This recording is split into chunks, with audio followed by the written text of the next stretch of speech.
السلام علیکم ناظرین، سیرت النبی صلی اللہ علیہ وسلم۔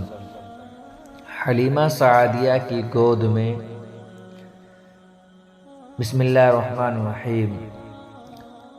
اس زمانے میں عرب کا دستور یہ تھا کہ جب ان کے ہاں کوئی بچہ ہوتا تو وہ دیہات سے آنے والی دائیوں کے حوالے کر دیتے تھے تاکہ دیہات میں بچے کی نشو و نما بہتر ہو اور وہ خالص عربی زبان سیکھ سکے۔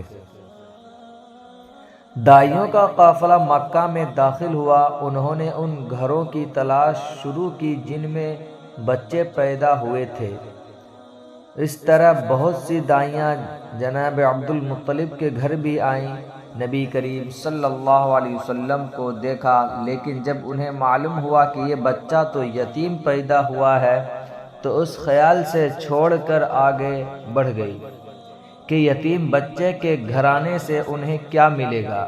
اس طرح دائیاں آتی رہی جاتی رہی، کسی نے آپ کو دودھ پلانا منظور نہ کیا، اور کرتی بھی کیسے؟ یہ سعادت تو حضرت حلیمہ سعدیہ رضی اللہ تعالی عنہا کے حصے میں آنا تھی۔ جب حلیمہ رضی اللہ تعالی عنہا مکہ پہنچی تو انہیں معلوم ہوا سب عورتوں کو کوئی نہ کوئی بچہ مل گیا ہے، اور اب صرف وہ بغیر بچے کے رہ گئی ہیں، اور اب کوئی بچہ باقی نہیں بچا۔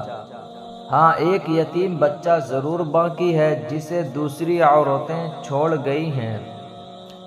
حلیمہ سعدیہ رضی اللہ تعالی عنہا نے اپنے شوہر عبداللہ ابن حارث سے کہا، خدا کی قسم مجھے یہ بات بہت ناگوار گزری ہے کہ میں بچے کے بغیر جاؤں، دوسری سب عورتیں بچے لے کر جائیں، یہ مجھے طعنے دیں گے، اس لیے کیوں نہ ہم اسی یتیم بچے کو لے لیں۔ عبداللہ بن حارث بولے، کوئی حرج نہیں، ہو سکتا ہے اللہ اسی بچے کے ذریعے ہمیں خیر و برکت عطا فرما دے۔ چنانچہ حضرت حلیمہ سعدیہ رضی اللہ تعالی عنہ عبد المطلب کے گھر گئیں۔ جناب عبد المطلب اور حضرت آمنہ نے انہیں خوش آمدید کہا۔ پھر آمنہ انہیں بچے کے پاس لے آئی۔ آپ اس وقت ایک اونی چادر میں لپٹے ہوئے تھے، وہ چادر سفید رنگ کی تھی، آپ کے نیچے ایک سبز رنگ کا ریشمی کپڑا تھا، آپ سیدھے لیٹے ہوئے تھے، آپ کے سانس کی آواز کے ساتھ مشک کی سی خوشبو نکل کر پھیل رہی تھی۔ حلیمہ سعدیہ رضی اللہ تعالی عنہ آپ کے حسن و جمال کو دیکھ کر حیرت زدہ رہ گئی۔ آپ اس وقت سوئے ہوئے تھے، انہوں نے جگانا مناسب نہ سمجھا، لیکن جو ہی انہوں نے پیار سے اپنا ہاتھ آپ کے سینے پر رکھا، آپ مسکرا دیے اور آنکھیں کھول کر ان کی طرف دیکھنے لگے۔ حضرت حلیمہ سعدیہ رضی اللہ تعالی عنہ فرماتی ہیں، میں نے دیکھا آپ کی آنکھوں سے ایک نور نکلا جو آسمان تک پہنچ گیا۔ میں نے آپ کو گود میں اٹھا کر آپ کی دونوں آنکھوں کے درمیانی جگہ پر پیار کیا۔ پھر میں نے آپ کی والدہ اور عبد المطلب سے اجازت چاہی، بچے کے لیے قافلے میں آئی۔ میں نے آپ کو دودھ پلانے کے لیے گود میں لٹایا تو آپ دائیں طرف سے دودھ پینے لگے۔ پہلے میں نے بائیں طرف سے دودھ پلانا چاہا، لیکن آپ نے اس طرح سے دودھ نہ پیا، دائیں طرف سے آپ فوراً دودھ پینے لگے۔ بعد میں بھی آپ کی یہی عادت رہی، آپ صرف دائیں طرف سے دودھ پیتے رہے، بائیں طرف سے میرا بچہ دودھ پیتا رہا۔ پھر قافلہ روانہ ہوا۔ حلیمہ سعدیہ رضی اللہ تعالی عنہ فرماتی ہیں، میں اپنے خچر پر سوار ہوئی، آپ کو ساتھ لے لیا۔ اب جو ہمارا خچر چلا تو اس قدر تیز چلا کہ اس نے پورے قافلے کی سواریوں کو پیچھے چھوڑ دیا۔ پہلے وہ مریل ہونے کی بنا پر سب سے پیچھے رہتا تھا۔ میری خواتین ساتھی حیرانگی سے مخاطب ہوئے، اے حلیمہ، یہ آج کیا ہو رہا ہے؟ تمہارا خچر اس قدر تیز کیسے چل رہا ہے؟ کیا یہ وہی خچر ہے جس پر تم آئی تھی اور جس کے لیے ایک ایک قدم اٹھانا مشکل تھا؟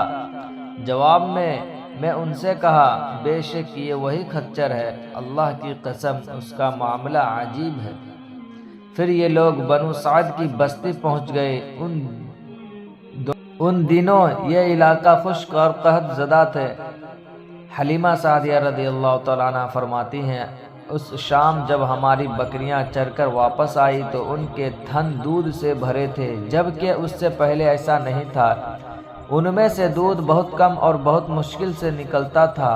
ہم نے اس دن اپنی بکریوں کا دودھ دوہا تو ہمارے سارے برتن بھر گئے، اور ہم نے جان لیا کہ یہ ساری برکت اس بچے کی وجہ سے ہے۔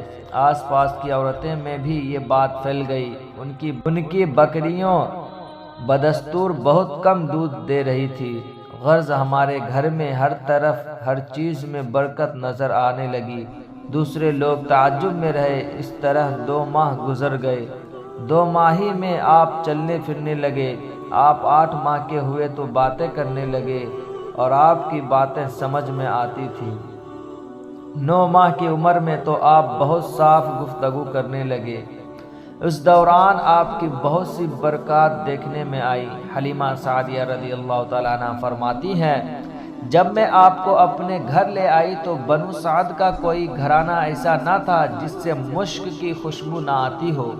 اس طرح جب لوگ آپ سے محبت کرنے لگے، جب ہم نے آپ کا دودھ چھڑایا تو آپ کی زبان مبارک سے یہ الفاظ نکلے: اللہ اکبر کبیرہ والحمد للہ کثیرہ وسبحان اللہ بکرۃ واصیلا، یعنی اللہ تعالیٰ بہت بڑا ہے، اللہ تعالیٰ کے لیے بے حد تعریفیں ہیں اور اس کے لیے صبح شام پاکی ہے۔ پھر جب آپ صلی اللہ علیہ وسلم 2 سال کے ہو گئے تو ہم آپ کو لے کر آپ کی والدہ کے پاس آئے۔ اس عمر کو پہنچنے کے بعد بچوں کو ماں باپ کے حوالے کر دیا جاتا تھا۔ ادھر ہم آپ کی برکت دیکھ چکے تھے اور ہماری آرزو تھی کہ ابھی آپ کو کچھ اور مدت ہمارے پاس رہیں۔ چنانچہ ہم نے اس بارے میں آپ کی والدہ سے بات کی۔ ان سے یوں کہا، آپ ہمیں اجازت دیجیے کہ ہم بچے کو 1 سال اور اپنے پاس رکھیں۔ میں ڈرتی ہوں کہیں اس پر مکہ کے بیماریوں اور آب و ہوا کا اثر نہ ہو جائے۔ جب ہم نے ان سے بار بار کہا تو حضرت آمنہ مان گئی اور ہم آپ کو پھر اپنے گھر لے آئے۔ جب آپ کچھ بڑے ہو گئے تو باہر نکل کر بچوں کو دیکھتے تھے، وہ آپ کو کھیلتے نظر آتے، آپ ان کے نزدیک نہ جاتے۔ ایک روز آپ نے مجھ سے پوچھا، امی جان کیا بات ہے، دن میں میرے بھائی بہن نظر نہیں آتے؟ آپ اپنے دودھ شریک بھائی عبداللہ اور بہنوں انیسہ اور شیمہ کے بارے میں پوچھ رہے تھے۔ حلیمہ رضی اللہ تعالیٰ عنہ فرماتی ہیں، میں نے آپ کو بتایا وہ صبح سویرے بکریاں چرانے جاتے ہیں، شام کے بعد گھر آتے ہیں۔ یہ جان کر آپ نے فرمایا، تب مجھے بھی ان کے ساتھ بھیج دیا کریں۔ اس کے بعد آپ اپنے بھائی بہنوں کے ساتھ جانے لگے۔ آپ خوش جاتے اور واپس آتے۔ ایسے میں ایک دن میرے بچے خوف زدہ انداز میں دوڑتے ہوئے آئے اور گھبرا کر بولے، امی جان جلدی چلیے ورنہ بھائی محمد صلی اللہ علیہ وسلم ختم ہو جائیں گے۔ یہ سن کر ہمارے تو ہوش اڑ گئے۔ دوڑ کر وہاں پہنچے، ہم نے آپ کو دیکھا، آپ کھڑے ہوئے تھے، رنگ اڑا ہوا تھا، چہرے پر زردی چھائی ہوئی تھی، اور یہ اس لیے نہیں تھا کہ آپ کو سینہ چاک کیے جانے سے کوئی تکلیف ہوئی تھی، بلکہ ان فرشتوں کو دیکھ کر آپ کی حالت ہوئی تھی۔ حلیمہ سعدیہ رضی اللہ تعالیٰ عنہ فرماتی ہیں، ہم نے آپ سے پوچھا کیا ہوا تھا؟ آپ نے بتایا، میرے پاس 2 آدمی آئے تھے، وہ سفید کپڑے پہنے ہوئے تھے، وہ دونوں حضرت جبرائیل اور حضرت میکائیل علیہ السلام تھے۔ ان دونوں میں سے ایک نے کہا، کیا یہ وہی ہے؟ دوسرے نے جواب دیا، ہاں یہ وہی ہے۔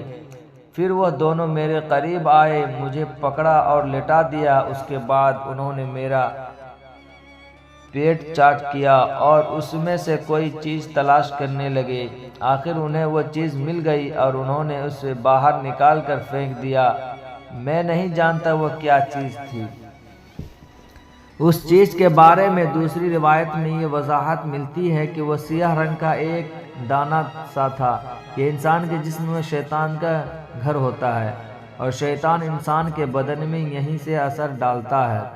حلیمہ سعدیہ رضی اللہ تعالیٰ عنہ فرماتی ہیں پھر ہم آپ کو گھر لے آئے۔ اس وقت وہ میرے شوہر عبداللہ بن حارث نے مجھ سے کہا، حلیمہ مجھے ڈر ہے کہیں اس بچے کو کوئی نقصان نہ پہنچ جائے، اس لیے اسے اس کے گھر والوں کے پاس پہنچا دو۔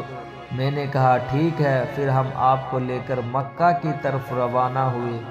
جب میں مکہ کی بالائی علاقے میں پہنچی تو آپ اچانک غائب ہو گئے، میں حواس باختہ ہو گئی۔ ہمارے چینل کو زیادہ سے زیادہ سبسکرائب اور لائک ضرور کریں اور بیل آئیکن ضرور دبائیں۔ السلام علیکم۔